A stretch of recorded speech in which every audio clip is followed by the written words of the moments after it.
Okay, so you did everything you were supposed to do. You saved up, you bought a gimbal, you binged hours of YouTube tutorials, you even practiced that ridiculous ninja walk until your knees ache. You're trying to be smooth, but your footage still looks, well, amateur and awful. You know exactly what I'm talking about, that gentle up and down bobbing motion that just screams beginner, that aimless wandering that feels cool while you're shooting it, but looks like a hot mess in the edit. Or maybe the gimbal just seems to have a mind of its own, fighting you on a shot that should be simple. It is one of the most frustrating things. You invested in the gear that promised those buttery smooth cinematic shots, and you're just not getting them. Well, the good news is it's not your gimbal, and it's not that you're a bad filmmaker, it's that you're probably making one of three very common mistakes. These are the little things that almost everybody gets wrong at first, and they create a huge gap between the footage that you're getting and the footage that you want. So in this video, I'm going to show you exactly what those three mistakes are, but more importantly,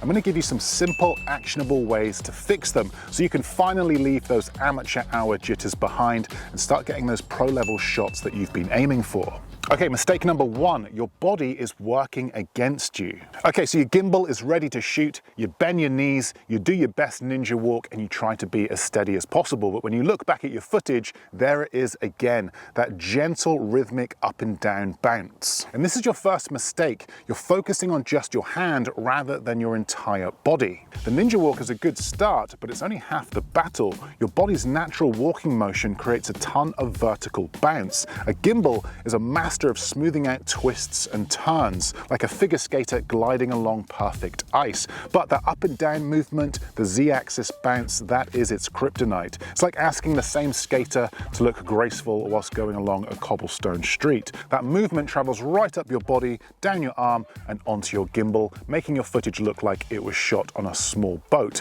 Now, the second part of this same mistake is just moving too erratically. You see something cool and quickly whip the camera over. The gimbal tries to keep up, but that sudden jerky command results in an unnatural robotic looking movement that just doesn't feel cinematic at all. Now, the fix to this is to stop thinking about your hand and start thinking about your entire body as one big stabilization tool. So start by holding your gimbal with two hands. Holding a gimbal with one hand is a bit like trying to hold a full cup of coffee steady during an earthquake.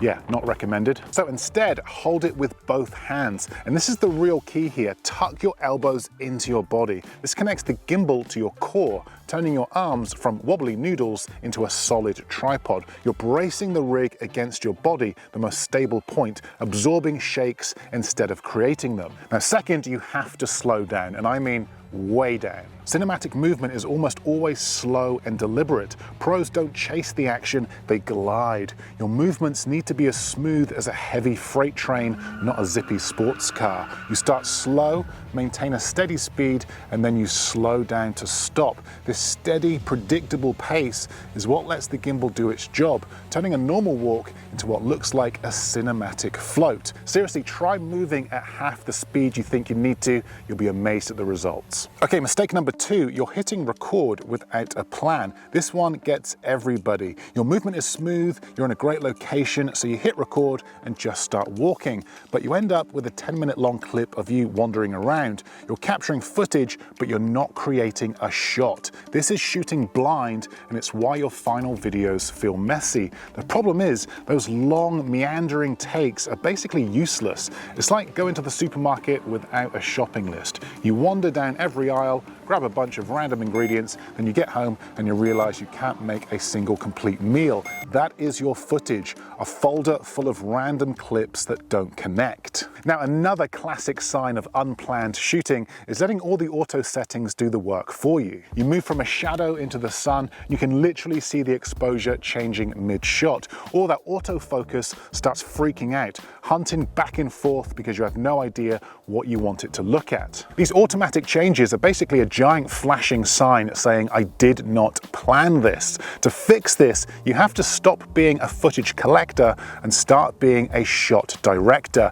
You need to shoot with purpose. So first of all, get used to the 5 to 10 second rule. Before you hit record, picture a short, complete shot. Where does it start, what happens, and where does it end? A pro shot is very rarely more than 10 seconds long, generally speaking. So instead of I'm going to film this landscape, your idea becomes I'm going to start on this flower and then pull back and pan to reveal this location. Which brings me on to the next technique, which is the A to B method. For every shot, define your point A and your point B. Point A is your first frame and point B is your last. Your only job is to move the camera smoothly from point A to point B. That is it. Think of it like giving a taxi driver a specific address instead of just telling him to drive around. This one rule forces you to have a plan and turns a fuzzy idea into a clear, doable shot. And finally, lock it down. Before you move, lock your focus and exposure. Find your subject, tap and hold to lock the focus and set the exposure for the most important part of the shot.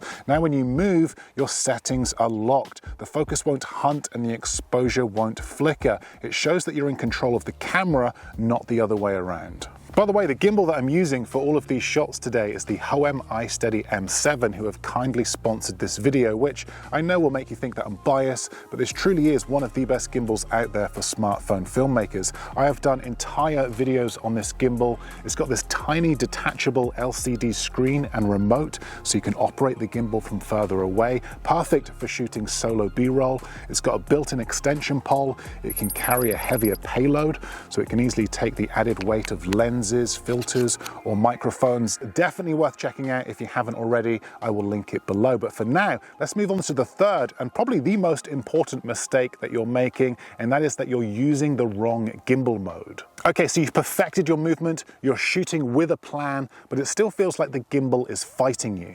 You try a smooth pan, but the camera stays locked in one place. You try to tilt the camera up, but it just won't tilt. This is the third mistake. You're stuck in the wrong gimbal mode. Your gimbal's modes are a bit like different tools on a Swiss Army knife. Using the wrong one is a bit like trying to open a can with the corkscrew. It's just wrong and it won't work. For example, many gimbals default to pan follow mode. This is where the gimbal smoothly follows your left to right movements but keeps the tilt locked. This is great for simple horizontal reveals, but if you want to tilt the camera up to film the sky or a bird, the gimbal just won't let you. On the other hand, in lock mode, the gimbal keeps the camera pointing in one direction no matter which way you move it. It's perfect for a straight dolly shot where the camera is like a sniper scope fixed on one target, but it's terrible if you're trying to pan across a landscape. Now the fix here is simple, but it is crucial, and that is to match your mode to your move. So before you shoot, think about the movement that you want.